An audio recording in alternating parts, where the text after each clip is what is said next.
We're live. Ooh, ooh, ooh, ooh, ooh. Let's do the we're live dance. I know you're here and I know you're wanting to dance with me, and I'm so happy to see you. It is the Joypreneur Summit, day 4, interview 5. Oh my gosh. It's really counting down now, isn't it? We are having such a good day. If you have been here for any of the interviews today, do take a minute, pop into the chat all the good nuggets that you've been hearing so far. For sure, you're going to get some more right now. I also want to hear where you're listening in from. Tell me about your business. Just say hello.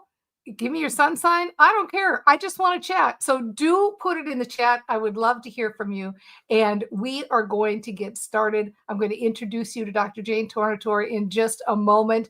Before I do, I want to remind you that when you look for the link in the description, so just look in the description right now, and what you're going to see is there's a link to get the freebies.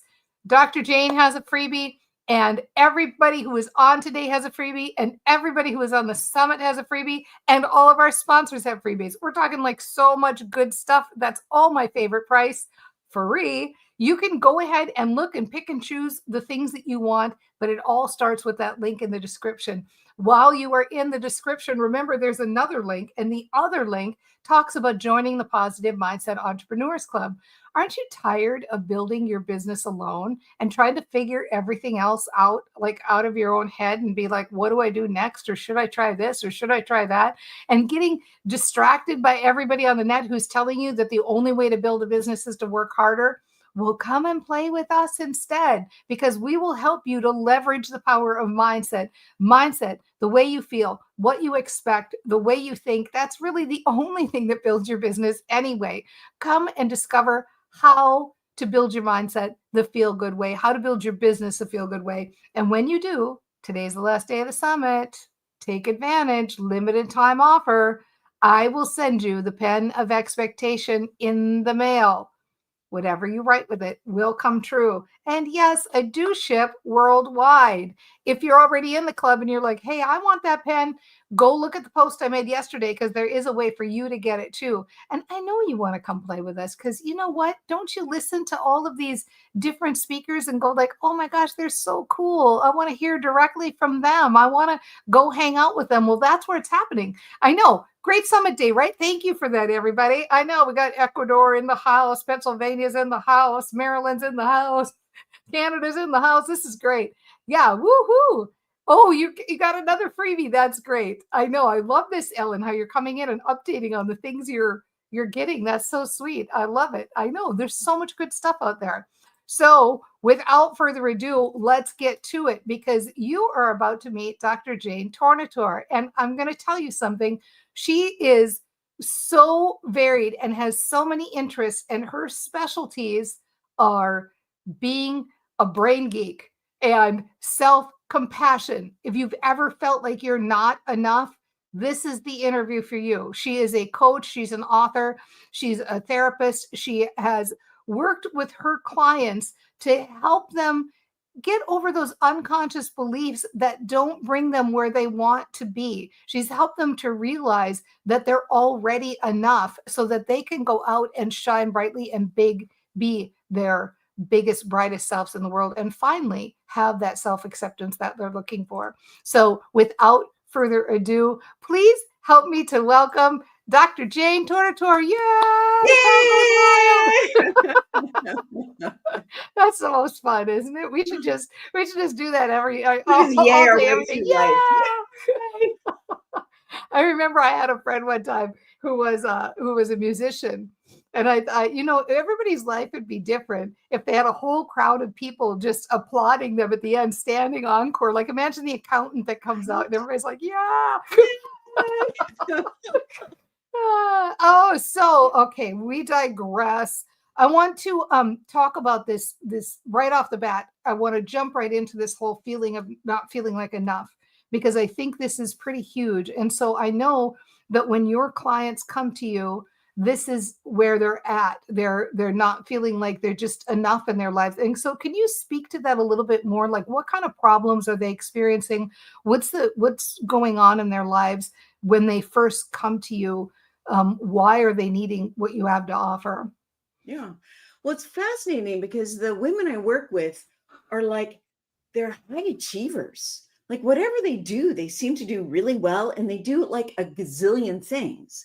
But still, no matter how much they do, no matter how well they do it, they never feel like they're doing enough. They are enough. It was enough. Like nothing is. And so, anybody else looking at them and go, what's wrong? I don't like ever. It's a disconnect for everybody else, but internally they're like, it's not enough. It's not enough. Wow. I had a client come in the other week who said, I'm tired of failing to please everybody, including myself. Like super, like high responsibility job, great mom, like all these things, right? But But don't feel like they're measuring up. exactly, Yeah, so it's an exactly. internal thing, really. It's like no matter what you can do externally, internally, you don't feel like you're measuring up. That's it. It's internally. Yeah. Anybody else looking in would go, what's you're fine. You're doing super. What's wrong? Like anybody else. And I remember that's me. So I remember in college, I had friends who looked at me and said, I wish you could see yourself like I see you. And I would look at them and go, Mm, I do too. Because my friends yeah. love me, right? Because I was awesome, right? But internally, I didn't feel like I was enough. So I could never accept it from the external. Yeah, self-acceptance, this is such a powerful phrase. It's so now I know one of the things you talk about are family rules. Do you think family rules are part of the reason that we get stuck into this? And like what is that? What does that phrase mean? Family rules, and let's go from there. This is one of my favorite things. So here's the brain geek part. Before the age of 7, what we learn are like capital T truths. It's why we can, because they're just I'll just go super fast. 0 to 2, No, don't. brains are It's in delta okay. waves. Okay, I guess Yeah. slow. 0 to 2, our brains are in delta waves. And I'm just here to experience. Like I'm just here soaking everything in.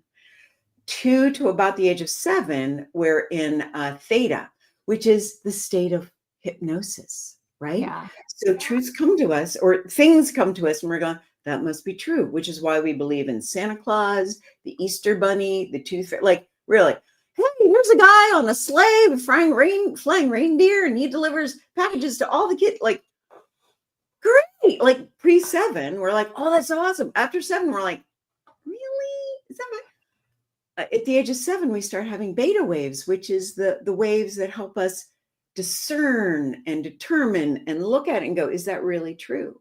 So anything we learn before the age of 7 becomes like a truth in our being until we look at it consciously and go, that doesn't make sense. So mostly my clients come to me and what's keeping them stuck is those family rules. Family rules are basically anything we learn pre-7. Okay. This is what you need to do to be loved. This is how the world works. This is what you need to do to be safe. And some of us grew up in families that were a little less than healthy, right? And they came with their own family rules. So we take them on as ourselves. And here's my tip for how you know if it's a family rule. If you have something that's not okay for you, like I'm going to take a day off and just rest this week and you can't do it. No, I have so much to do. I haven't finished it. Ugh. But if a friend came to you and said, I'm exhausted, I am so burned out, I need some time off. And you're like, well, why don't you take a day off? Well, I can't because I got all these things. I got all these people to please. So if it would be okay for them, but not for you, if it'd be healthy for them, but you're not allowed it, it's a family rule. Wow, that's a really good test. I like that test because it's so easy. We talk about that too. As coaches or in different environments, we say like, well, if a friend said that to you, what would you say? And it's so easy to discern and figure out. I like this idea of family rules because I think sometimes people think like it has to be something really traumatic for it to have affected you. And I can give you just a little small story of somebody that used to be on my team. And she always looked good. She always looked good. And she always like that was her primary thing was that she Mhm. had to look good all the Ask time. what the- And she wasn't an achiever. And so I started to kind of pay attention to this and pay attention to the people on my team. And I thought, I bet some people got really praised for achievement And this person, she probably got praised for being so cute all the time. Like, oh Yeah, my gosh, you're so cute. And oh, you're so cute and you're so cute. And so I thought it's so funny how we have that desire to please the big people in our lives. And so whatever the kind of the rules are, the where you fit in the family, the thing that you get praised for, we can carry that through our whole lives if we don't wake up, right? exactly. Exactly. It's how we learn to be loved and safe and belong in our family. Yeah. And That's all they so are. so and sometimes it's, you're kind of happy you got it. Like I'm sure I got a little bit of, I mean, I don't know for sure that I would say it came from my mom necessarily, but I definitely got the achievement bug, and I'm not sorry that I've got it, but I can see where it can be a double-edged sword. And it's like, okay, you can't be only about how much you achieve. That can't be your worth, can't be based in there. And so how do we start to unravel that to pick and choose which things we want, which things we want to change? Like, where do you start? The awareness always is first, right? Like with the whole, pay attention to your words. You can't pay attention to words until you're aware of your words, right? Oh, So my right. definition of health is we all have tools, we all have characteristics, we all have things we learned. It's when we can choose whether to use them or not, that's health. If we always have to be cute, if we always have to be achieving, if we always have to work to gain our value, that's not health. That's a family rule. So if it's like, I really want to get this course out. I really want to get my quarter earnings up. Oh, I want to do that. And we do it and it's fun and it's a goal. And then we can relax. I really want to relax. It's winter. I don't want to work hard. I want to read a lot of books and stay inside and drink tea, right? When we have a choice that fits the moment and the time and our energy levels, that's when we're healthy. So really, one of my go-tos always is to come into our body and paying attention to our body, because our body will tell us, right? Our brain has all sorts of rules in it that we learned that may not be ours and usually honestly aren't. Our body's like, here's what works and here's what doesn't, right? And that's what I love about getting older, because our body doesn't put up with crap anymore, right? Our body will say, oh no, you will not do that again. Like, so it's a gift. It's like, that's not working. Stop. It's just faster at telling us as we get older.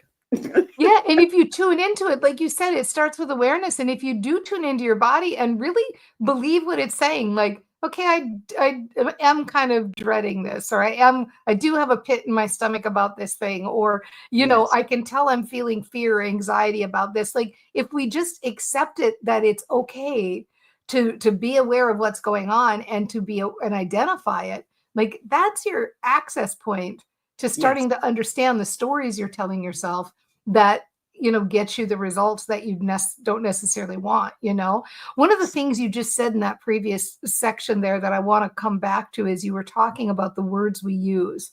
And so could you speak to that a little bit? I love this 4 words we should never use. I said should when I said it.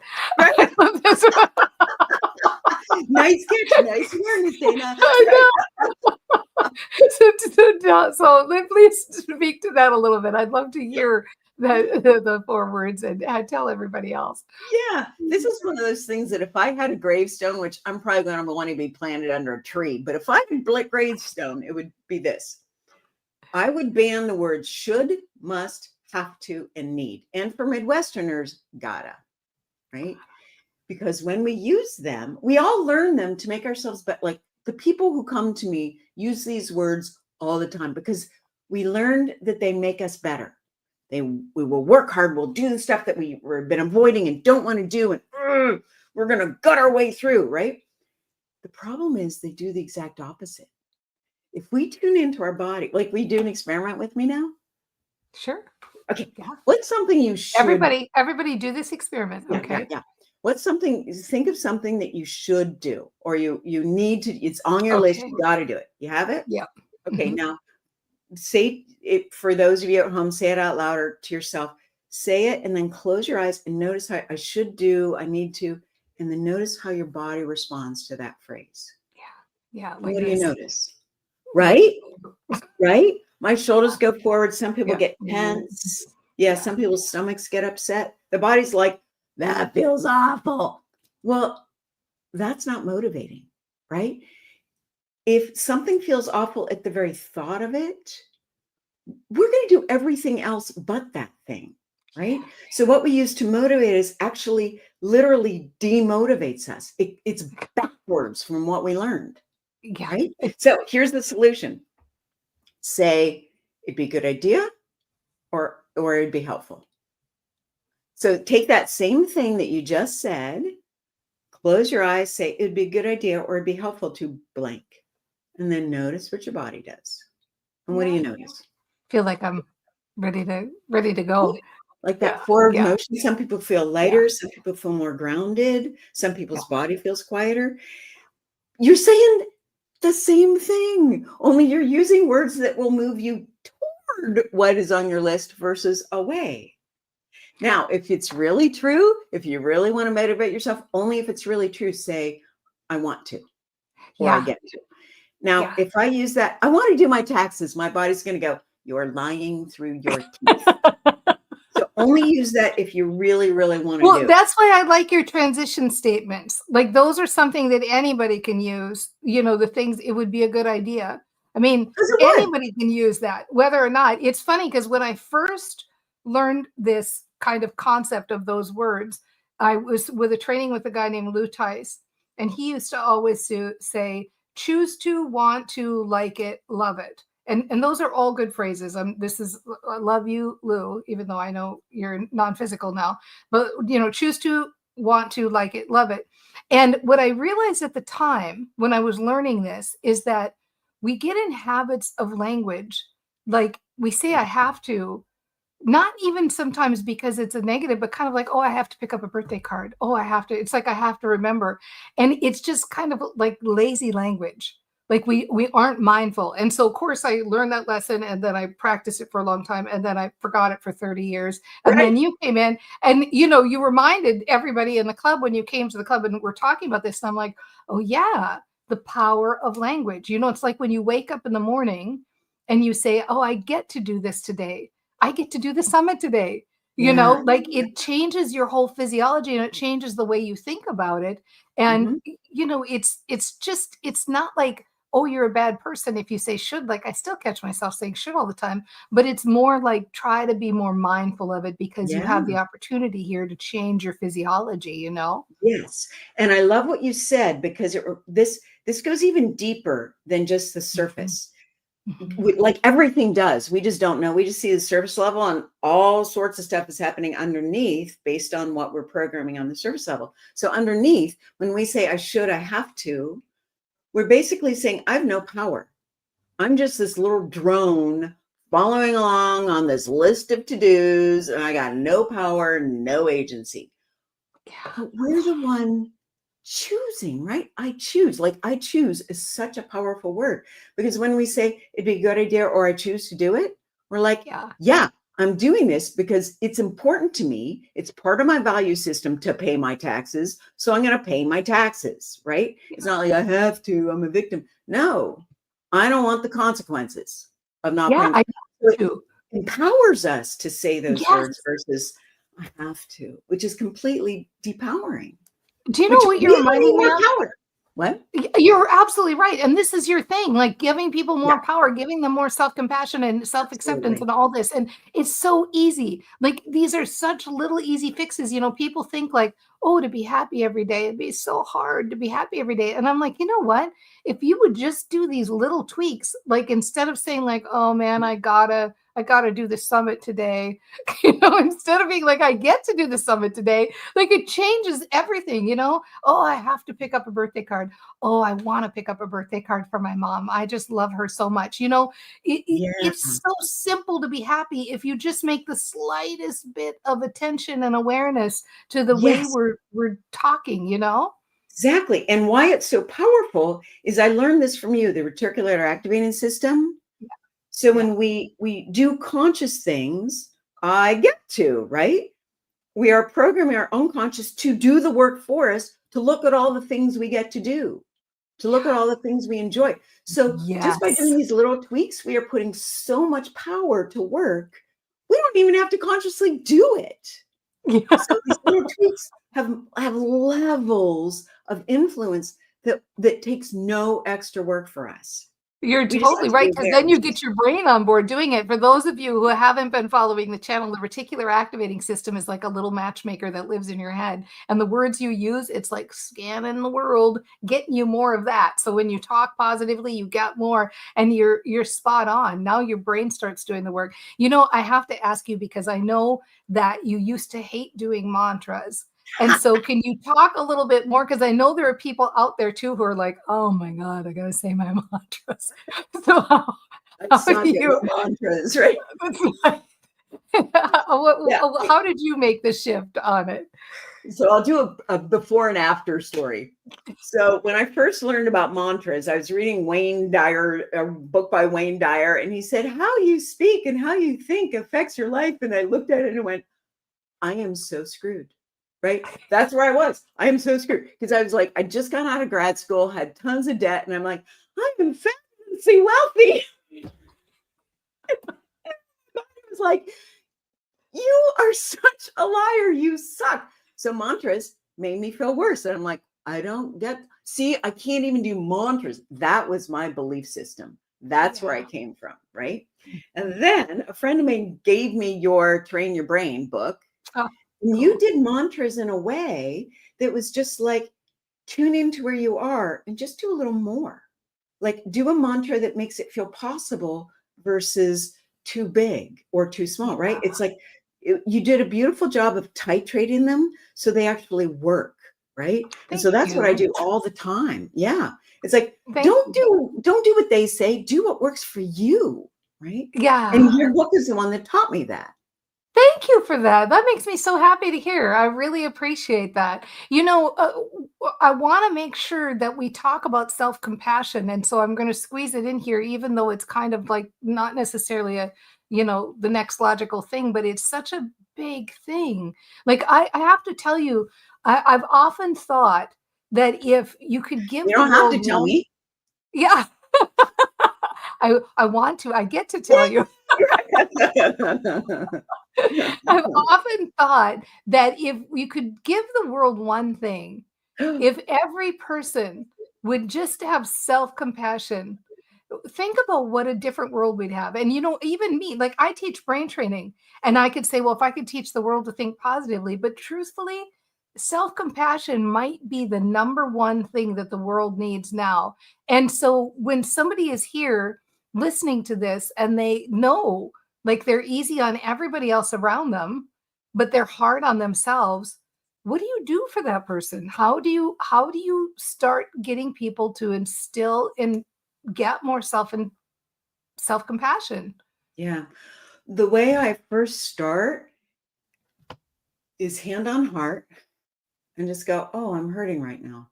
Because we beat the people I work with beat themselves up all the time, right? That's how they come into me. And that's because, I'm one of those wounded healers. That's what I thought would make me better.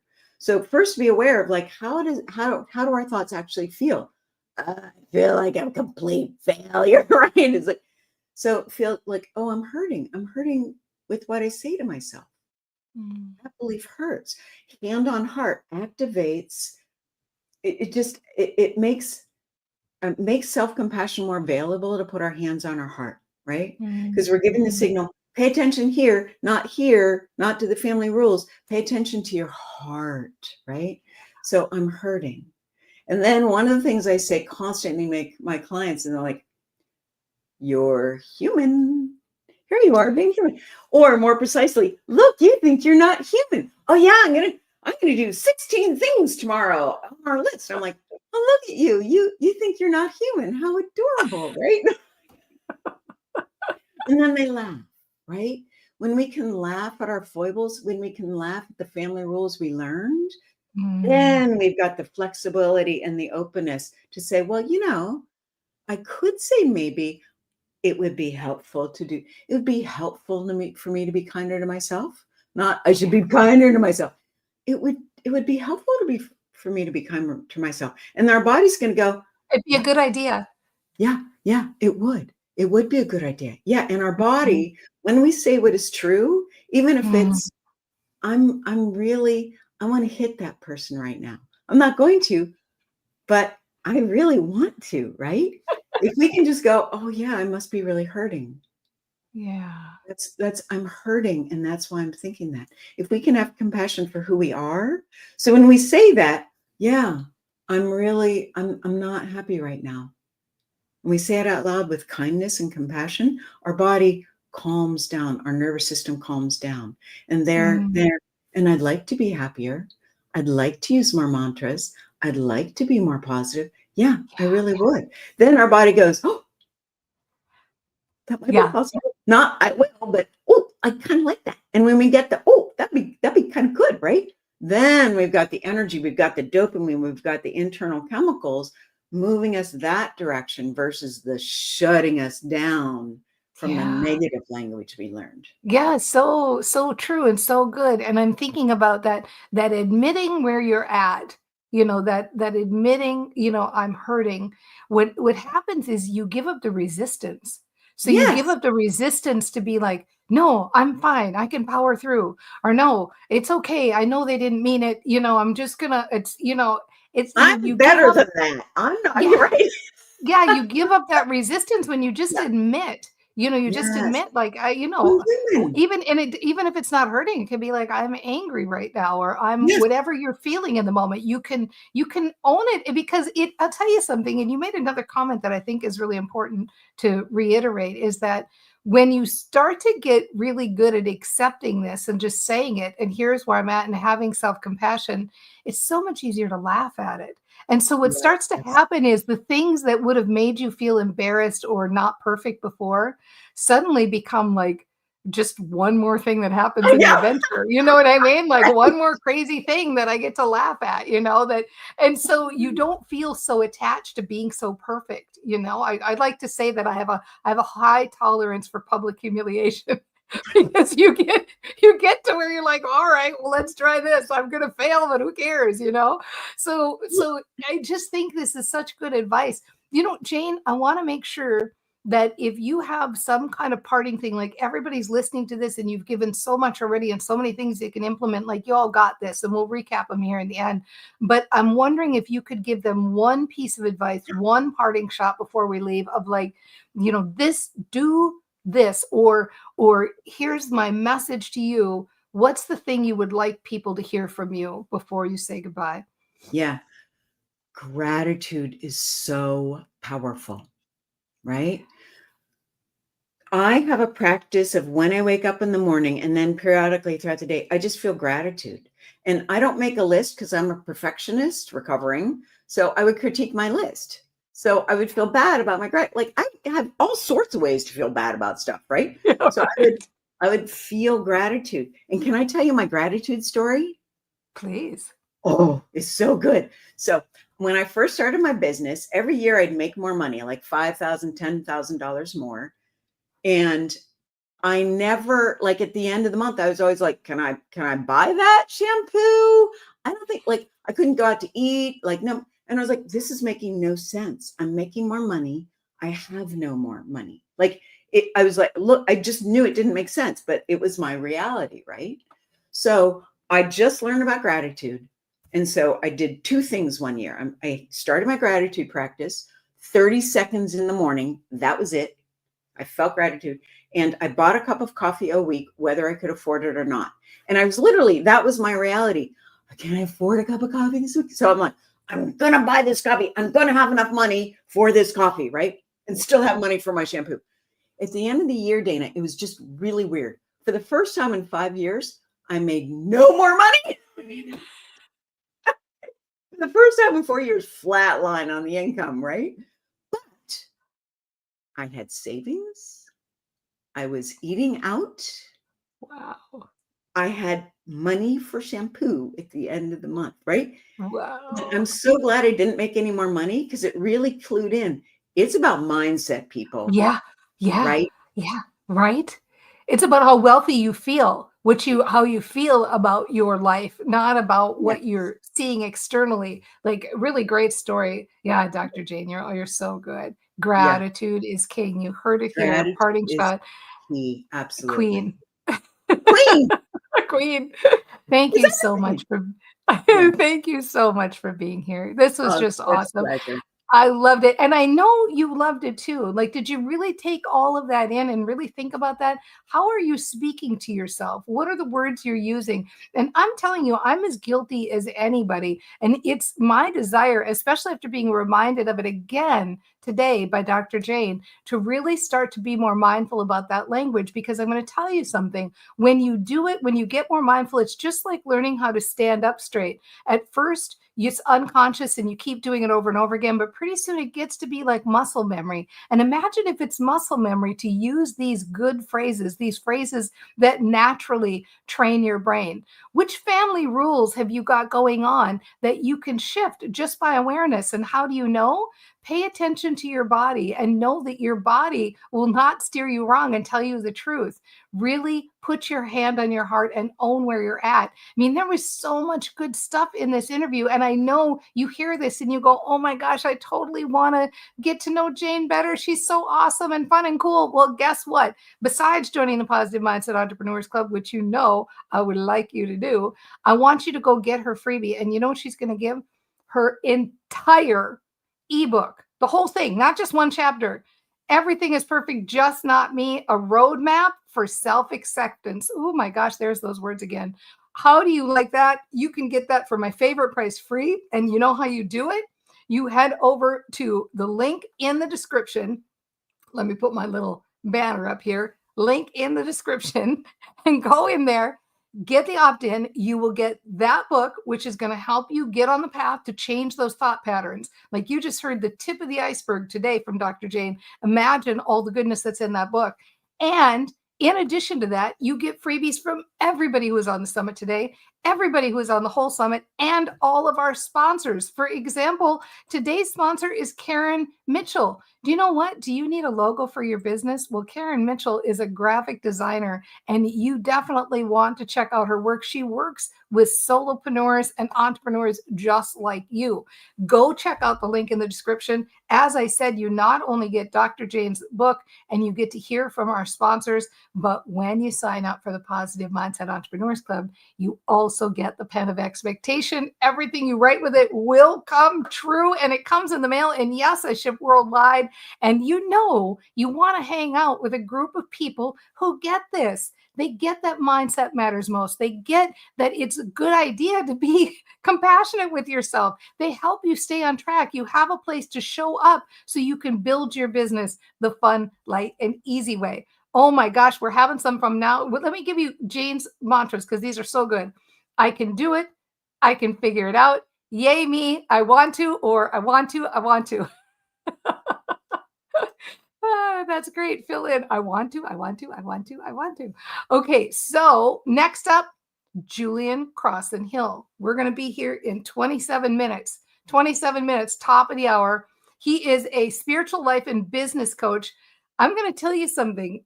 We're going to talk about something that I have not ever had the opportunity to bring out to everybody here on my channel or even in the sandbox, and it's human design. You were designed to do something in this lifetime. And we're going to talk about the way your human design has designed you for your message in the world. I have been personally working with Julian, and he's in the Accelerate Network, one of my higher level programs, and I have been coaching with him to understand my own human design. And I'm going to tell you something, it is mind-blowing stuff. So I can't wait to share it with you. 26 minutes, top of the hour. I will be right back here, same bat channel. I hope you're having as much fun as I am. Oh, we're having some fun now. Thanks for all the positive comments. I love it. I appreciate you. See you back here in 26 minutes. Bye, everybody.